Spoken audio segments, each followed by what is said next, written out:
میں نے ایک سمت اشارہ کیا اور منبے نے بھی مجھ سے اتفاق کرتے ہوئے گردن ہلا دی۔ میں نے سہارا دے کر منبے کو درخت پر چڑھا دیا۔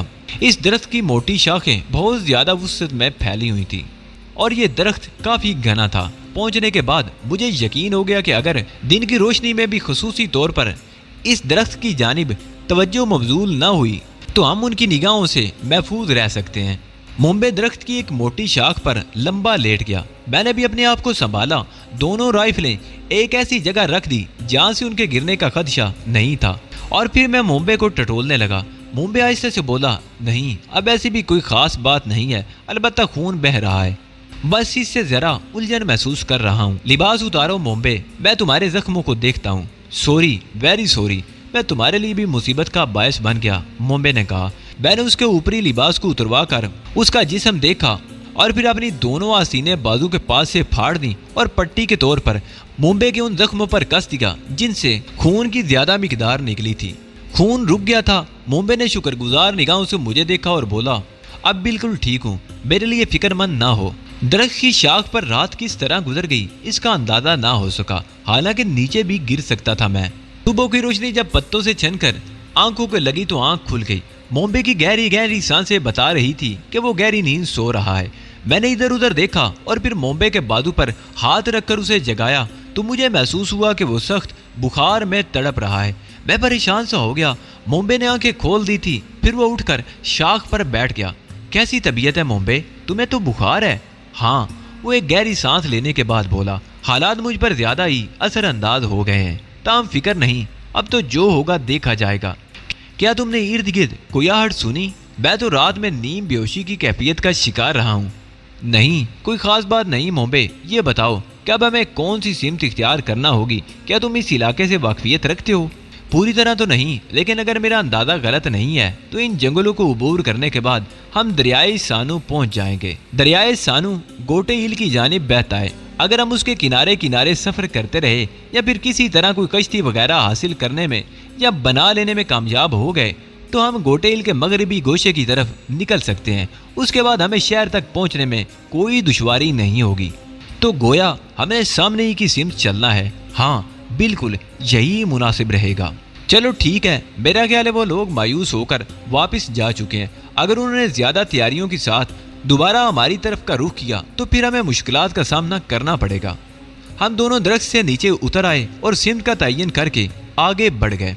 راستے دشوار گزار تھے۔ ابھی ہم 1 میل کا فاصلہ بھی طے نہیں کر پائے تھے کہ ہم نے کتوں کے بھونکنے کی ہلکی ہلکی آوازیں سنی اور میں ٹھٹک گیا۔ منبے شاید ان آوازوں کو نہیں سن سکا تھا۔ اس نے میری طرف دیکھا۔ وہ لوگ کتے لے آئے ہیں منبے، میں نے آہستہ سے کہا۔ منبے کو بھی ان آوازوں کا احساس ہونے لگا تھا۔ اس کی آنکھوں میں خوف کے آثار نظر آنے لگے تھے۔ اس نے چند لمحے پریشانی کے انداز میں ادھر ادھر دیکھا اور پھر بولا، واپس بھاگنے کے علاوہ اور کوئی صورت نہیں۔ غالباً وہ لوگ چکر کاٹ کر دریائے سانو کے ذریعے اس سمت نہیں پہنچے ہیں۔ یقیناً انہوں نے یہاں تک آنے کے لیے کوئی موٹر بوٹ وغیرہ استعمال کی ہوگی اور یقیناً وہ ہمیں گھیرے میں لینے کی کوشش کریں گے۔ ہمیں اب ایسی جگہ تلاش کرنی ہے جہاں ان کے کتے نہ آ سکیں، ورنہ وہ ہماری بوٹیاں اڑا دیں گے۔ مجھے بھی یہی اندازہ ہو رہا تھا۔ چنانچہ ہم دیوانہ وار واپس اسی راستے پر دوڑنے لگے جدھر سے یہاں تک پہنچے تھے۔ کتوں کے بھونکنے کی آوازیں آہستہ آہستہ قریب آتی جا رہی تھی اور ہماری رفتار تیز تر ہوتی جا رہی تھی۔ ہم رائفلوں کو سنبھالے ہوئے آگے بڑھ رہے تھے۔ بہت دور پہنچ کر ایک لمحے کے لیے رکے اور سماعت کی پوری قوت سے آوازوں کو سننے کی پوری کوشش کرنے لگے۔ علاقہ بہت ہی خطرناک تھا۔ دلدلی گڑھے جگہ جگہ نظر آ رہے تھے جن کے اوپر گھاس پھوس اگی ہوئی تھی۔ اگر ان گڑھوں سے محتاط نہ رہا جاتا تو یقیناً یہ آسانی سے ہمیں نکل جاتے۔ ہماری سمجھ میں نہیں آ رہا تھا کہ ان لوگوں سے بچنے کے لیے ہم کیا کریں۔ ایک بار میں نے منبے کی طرف دیکھا تو وہ بری حالت میں نظر آیا۔ شاید بخار کی وجہ سے اس کی آنکھیں گہری ہو رہی تھی، اوپری چہرہ بھی لال ببوکا ہو رہا تھا۔ یہ مزید پریشانی کی بات تھی۔ ایک درخواست کروں، مان لو گے؟ منبے نے کہا۔ کہو۔ میں یہاں رکتا ہوں، تم آگے نکل جاؤ۔ ہمیں ابھی ایک دوسرے سے علیحدہ ہو جانا چاہیے تاکہ انہیں دھوکہ دینے میں آسانی ہو۔ اظہار کرنا چاہتے ہو منبے، یہ میرے مزاج کے خلاف ہے۔ پلیز سمجھنے کی کوشش کریں، میں انہیں روکتا ہوں۔ اسی دوران آپ دور نکل جائیں گے اور پھر صورتحال کو بہتر پاتے ہی میں بھی آپ کے پاس پہنچ جاؤں گا۔ فضول باتیں مت کرو، میں نے خفگی سے کہا۔ جو کچھ میں کہہ رہا ہوں وہ کیجیے، میں کسی بھی طور آپ کا ساتھ نہیں دے سکتا، ہمیں دو مختلف سمتیں اختیار کرنا ہی ہوں گی۔ ممبئی کے لہجے میں درستگی پیدا ہو گئی تھی، مجھے اس کی آنکھوں میں وحشت کی ایک چمک سی نظر آتی تھی۔ میں تعجب سے اسے دیکھنے لگا۔ سمجھنے کی کوشش کرو ممبئی، تمہاری حالت ایسی نہیں کہ تمہیں تنہا چھوڑا جائے۔ تو پھر ٹھیک ہے، اگر آپ میری بات نہیں مانتے تو پھر میں مجبور ہوں، اس نے کہا اور واپس اسی سمت چھلانگ لگا دی جدھر سے ہم بھاگ کر آئے تھے اور جس طرف سے کتوں کے بھونکنے کی آوازیں سنائی دے رہی تھی۔ میں ممبئی کو آواز بھی نہ دے سکا، آن کی آن وہ میری نگاہوں سے اوجھل ہو گیا۔ غالباً اس پر دیوانگی طاری ہو گئی تھی، لیکن میں تو دیوانہ نہیں تھا۔ میں اگر اس کے پیچھے جاتا تو یہ جانتا تھا کہ ان لوگوں کا شکار ہو جاؤں گا، اور ان جنگلوں میں موت کو اتنی آسانی سے قبول کرنا میرے لیے ممکن نہ تھا۔ چنانچہ چند لمحے افسوس کرنے کے بعد میں واپس دوڑنے لگا۔ اب مجھے یہ فیصلہ کرنا تھا کہ اپنی جان کس طرح بچاؤں۔ کتوں کے بھونکنے کی آوازیں ہوا کے دوش پر تیرتی ہوئی کبھی سنائی دیتی اور کبھی بند ہو جاتی۔ وہ لوگ سرگرمی سے ہماری تلاش میں مصروف تھے اور اپنی دانش میں ہمارے گرد ایک لمبا گھیرا ڈالنے کی کوشش کر رہے تھے۔ انہیں کم از کم یہ اندازہ ہو گیا تھا کہ ہم لوگ دریائے سانو تک پہنچنے میں کامیاب نہیں ہو سکے۔ تھوڑی دیر کے بعد ایک ایسی جگہ پہنچ گیا جہاں اونچی اونچی خاردار جھاڑیاں اور گنجان درخت بکھرے ہوئے تھے۔ اگر ان لوگوں کے ساتھ کتے نہ ہوتے تو یہ جگہ چھپنے کے لیے انتہائی موزوں تھی کہ وہ کسی قیمت پر مجھے تلاش نہیں کر سکتے تھے۔ میں دیر تک اسی فکر میں کھویا رہا کہ کیا کروں۔ دفتر مجھے بائیں جانب آہٹ سنائی دی اور میں فوراً پیٹ کے بل لیٹ گیا۔ میری نگاہیں اس سمت جمی ہوئی تھی، لیکن غالباً وہ کوئی جنگلی جانور تھا جو میرے قدموں کی آہٹ سے ڈر کر بھاگا تھا۔ میں بھی کوئی فیصلہ نہیں کر پایا تھا کہ میں نے فائرنگ کی آواز سنی اور اس کے ساتھ ہی بے شمار دوڑتے ہوئے قدموں کی آوازیں۔ ایک لمحے کے لیے میرے دل میں ممبئی کا خیال آیا اور میں دکھ بھرے انداز میں ہونٹ سکیڑ کر رہ گیا۔ اس فائرنگ کا ہدف ممبئی بھی ہو سکتا تھا۔ میں بھی سوچ رہا تھا کہ اچانک پے در پہ فائروں کی آوازیں آنے لگی جن سے جنگل گونج اٹھا اور میں نے اپنا سانس تک روک لیا۔ گولیوں کی آوازیں بہت زیادہ دور سے سنائی نہیں دے رہی تھی، لیکن اس کے بعد یہ آوازیں بند ہو گئی۔ مجھے صحیح طور پر کوئی اندازہ نہیں ہو سکا تھا۔ کافی دیر تک میں انہی گھنی جھاڑیوں میں لیٹا رہا۔ اس وقت یہ مناسب نہیں تھا کہ باہر نکل کر حالات کا جائزہ لیا جائے۔ خاموشی کے سوا اور کوئی چارہ کار نہیں تھا۔ ممبئی اگر ان لوگوں کے ہاتھوں مارا گیا تو یہ واقعی ایک دردناک بات تھی، لیکن میں کر بھی کیا سکتا تھا۔ صورتحال ایسی تھی کہ اس وقت اسے روکنا میرے لیے ممکن نہیں تھا۔ وقت گزرتا رہا اور شاید 1.5 یا 2 گھنٹے گزر گئے۔ اب کوئی آواز سنائی نہیں دے رہی تھی، یہاں تک کہ کتوں کے بھونکنے کی آوازیں بھی معدوم ہو گئی تھی۔ اس کا ایک ہی مطلب تھا کہ وہ لوگ یہاں سے چلے گئے تھے، لیکن میں تنہا رہ گیا تھا۔ میں ممبئی کی لاش کو تلاش کرنا بھی آسان کام نہیں تھا میرے لیے۔ اس کی لاش مجھے مل بھی جاتی تو میں کیا کر سکتا تھا؟ جو کچھ تقدیر میں لکھا تھا وہ تو ہو گیا تھا، لیکن ان بدبختوں نے موقع سے مجھے گھیرا تھا۔ میں نے ان گھنی جھاڑیوں سے کہیں اور جانے کی کوشش نہیں کی۔ رات ہونے کا انتظار کرتا رہا اور جب رات ہو گئی تو چاروں طرف اندھیرا اتر آیا۔ رات اتنی گہری ہو گئی کہ ہاتھ کو ہاتھ سجائی نہ دیتا۔ میں جانتا تھا کہ ان علاقوں میں اشراط الارض اور درندوں کی کمی نہیں ہوگی، اور اگر باہر نکلوں گا تو کسی بھی حادثے کا شکار ہو سکتا ہوں، لیکن ان میں بھی تو زندگی نہیں گزاری جا سکتی۔ کچھ نہ کچھ تو کرنا ہی تھا۔ چنانچہ خدا کا نام لے کر میں نکل کھڑا ہوا، گھنی جھاڑیوں سے ٹکراتا ہوا آگے بڑھتا رہا۔ سمت کا اندازہ ضرور کر لیا تھا، دریائے سانو ہی کی طرف جانا تھا۔ رات کی تاریکی میں میں بڑی دیر تک بھٹکتا رہا، پھر شاید آسمان پر چاند نکل آیا۔ چاندنی گھنے جنگل سے نیچے پہنچنے کی ناکام کوشش کر رہی تھی۔ میں اس مدھم روشنی کے سہارے آگے بڑھتا رہا، لیکن رات بھر چلنے کے باوجود یہ اندازہ نہیں ہو سکا کہ کس طرف اور کتنی دور نکل آیا ہوں۔ اور پھر میں نے ہوا کے جھونکے محسوس کیے جن کی وجہ سے جسم میں تازگی اور بشاشت کی لہریں دوڑنے لگی۔ مجھے احساس ہونے لگا تھا کہ میں دریا کے قریب ہوتا جا رہا ہوں۔ میرا دل زور سے دھڑکنے لگا اور میں نے رفتار تیز کر دی۔ اب میں تقریباً دوڑ رہا تھا اور چاندنی میری رہنمائی کر رہی تھی۔ تھوڑی دیر بعد درختوں کا سلسلہ ختم ہو گیا۔ میرے کانوں نے پانی بہنے کی آواز سن لی تھی۔ تیز رفتار دریا میرے سامنے تھا۔ یہاں پہنچ کر دل کو ایک عجیب سی فرد کا احساس ہوا۔ تحد نگاہ خاموشی اور سناٹا پھیلا ہوا تھا، سوائے پانی کے شور کے، اور میرے علاوہ کسی اور جاندار کا یہاں وجود تک نہیں تھا۔ میری زندگی 12 ایسے خطرناک مراحل سے 2-4 ہو چکی تھی، اس لیے خوف اور دہشت کا تو کوئی تصور میرے ذہن میں کہیں بھی موجود نہیں تھا۔ لیکن میں سوچ رہا تھا کہ اب مجھے کیا کرنا چاہیے۔ ممبئی کے الفاظ رہنمائی کرتے رہے۔ ممبئی نے کہا تھا کہ یہ دریا گوٹے ہل کی جانب بہتا ہے۔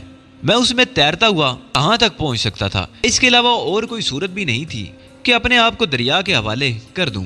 میں نے کالت سے رائفل پانی میں پھینک دی، نیچے بیٹھ کر اپنے جوتے اتارنے لگا۔ لباس میں کوئی بھی ایسی چیز نہیں تھی جس کے بھیگنے یا ضائع ہو جانے کا خطرہ ہو، البتہ وہ خنجر میرے پاس موجود تھا جو مومبے اس شخص کے پاس سے اٹھا لایا تھا جس نے اس پر حملہ کرنے کی کوشش کی تھی۔ میں نے خنجر کو احتیاط سے اپنے لباس میں باندھ لیا، جوتے اتار کر ان میں دریا کی ریت بھری اور انہیں دریا میں پھینک دیا تاکہ وہ بھی ڈوب جائیں۔ نہ بھی ڈوبتے تو زیادہ سے زیادہ وہ اسی سمت بہتے جدھر دریا بہ رہا تھا۔ اس کے بعد میں نے اللہ کا نام لے کر دریا میں چھلانگ لگا دی۔ بپھری ہوئی موجوں نے مجھے اپنی آغوش میں لے لیا۔ برف کی مانند ٹھنڈے پانی نے بدن کو ایک لمحے میں سن کر دیا۔ اس صورتحال سے بچنے کے لیے میں نے پھرتی سے ہاتھ پاؤں چلانا شروع کر دیے اور اس طرح خون کی روانی برقرار رکھی۔ پانی کا بہاؤ بہت تیز تھا اور اب میں نیلے آسمان کے نیچے پرشور دریا میں بہتا چلا جا رہا تھا۔ آنے والے خطرات سے بے نیاز خنجر البتہ میں نے محفوظ رکھا تھا۔ تھوڑی دور پہنچنے کے بعد مچھلیوں کا ایک غول میرے پیچھے لگ گیا، لیکن وہ خطرناک قسم کی مچھلیاں نہیں تھی بلکہ چھوٹی چھوٹی غالباً مردہ خور مچھلیاں تھیں جنہوں نے خاصی دور تک میرا تعاقب کیا، لیکن یہ محسوس کر کے کہ مجھ میں زندگی ہے وہ میرے قریب نہیں آئی۔ کافی دور نکل آنے کے بعد دریا کا پاٹ اتنا وسیع ہو گیا کہ اس کے دونوں کناروں پر پھیلا ہوا جنگل اور اونچے اونچے درخت جھاڑیوں کی مانند دکھائی دینے لگے۔ یہاں دریا کا بہاؤ کم ہو گیا تھا، سورج نکل آیا تھا اور ہر شے منور ہو گئی تھی۔ سورج کی شعاؤں نے ٹھنڈے پانی میں کچھ حرارت پیدا کر دی جس سے مجھے بھی اپنے بدن میں حرارت سی محسوس ہوئی۔ تیز دریا کا سفر یہ میں نہیں کہہ سکتا تھا کہ کتنے میل فی گھنٹے کی رفتار سے طے ہوا تھا، لیکن بہر طور میں اس میں کئی گھنٹے گزار چکا تھا۔ دن کو تقریباً 10:30 بجے مجھے دریا کا پاٹ پھر کچھ تنگ ہوتا ہوا محسوس ہوا اور پھر بہت دور میں نے کچھ انسانی سائے بھی دیکھے۔ دل تو چاہا کہ کنارے کی طرف تیرنا شروع کر دوں، لیکن کسی آبادی کا نام و نشان نہیں تھا۔ جب تک کہ کوئی آبادی باقاعدہ نظر نہ آ جائے میرا کنارے کی طرف رخ کرنا خطرناک بھی ہو سکتا تھا، اور یہ مسئلہ تقریباً دوپہر کو 1:45 بجے حل ہو گیا۔ میں نے بہت سے کچے پکے اور مخصوص قسم کے جھونپڑے اور مکانات دیکھے۔ اب پانی میں رہنا میرے لیے ممکن نہیں تھا، چنانچہ میں نے اپنے آپ کو روکا اور پھر رخ تبدیل کر کے کنارے کی سمت تیرنے لگا۔ یہ انتہائی جسمانی قوت کا کام تھا، لیکن میں نے ہمت نہیں ہاری اور بالآخر کنارے پر پہنچ گیا۔ کنارے سے چند ہی گز کے فاصلے پر کچھ افریقی عورتیں کسی کام میں مصروف تھیں۔ مجھے دیکھ کر ان کے حلق سے عجیب عجیب آوازیں نکلیں اور وہ اٹھ کر وہاں سے بھاگ گئی۔ تھوڑی دیر کے بعد چند مرد بھی آ گئے۔ وہ سب تعجب خیز نگاہوں سے مجھے دیکھ رہے تھے۔ میں ان سے ان کی زبان میں تو صحیح طور سے گفتگو نہیں کر سکتا تھا، لیکن جو تھوڑی بہت افریقی زبان میں نے سیکھ لی تھی اسی کو استعمال کرنے کی کوشش کی اور تقدیر نے مجھے اس میں کامیابی دلائی۔ میں انہیں یہ بتانے میں کامیاب ہو گیا کہ میں حادثے کا شکار ہوا ہوں اور گوٹے ہل جانا چاہتا ہوں۔